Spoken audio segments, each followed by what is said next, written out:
చాలామంది గోల్డ్ ఫిషెస్ని పెంచుతుంటారు, కానీ కేర్ చేయటం తెలియక చాలా గోల్డ్ ఫిషెస్ అనేవి చనిపోతూ ఉంటాయి.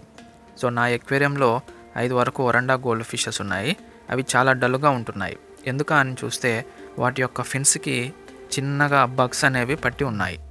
ఈ బగ్స్ అనేవి చాలా కీన్గా అబ్జర్వ్ చేస్తే కానీ కనపడవు. సో ఈ బగ్స్ అనేవి గోల్డ్ ఫిష్ టైల్స్కి పట్టేసి వాటిని డ్యామేజ్ చేస్తూ ఫిష్ చనిపోవడానికి కారణమవుతూ ఉంటాయి. వీటిని తీసివేయడానికి మనం 2 మెథడ్స్ అనేవి యూజ్ చేయొచ్చు. ఒకటి ఏంటంటే మాన్యువల్గా మనం చేతితోటే ఫిషెస్ని పట్టుకొని సో మన యొక్క నెయిల్స్ని యూజ్ చేసేసి చూస్తున్నారు కదా, ఈ విధంగా తీసివేయవచ్చు. సో చూస్తున్నారు కదా బగ్ ఏ విధంగా ఉందో, బాగా ట్రాన్స్పరెంట్గా ఉంది, లైట్ గ్రీన్ కలర్లో ఉంది. మనకి ఆ బగ్ ఉందని కూడా తెలియదు అనమాట. ఆ విధంగా బగ్స్ అనేవి ఫిషెస్కి అంటే గోల్డ్ ఫిషెస్కి పడుతూ ఉంటాయి. ఫస్ట్ మెథడ్ ఏంటంటే మాన్యువల్గా మనం చేతితోటి ఈ బగ్స్ని తీసివేయటం. రెండో మెథడ్ ఏంటంటే మనం ఎక్వేరియం షాప్లలో ఏంజల్ ఫిషెస్ అనేవి దొరుకుతాయి.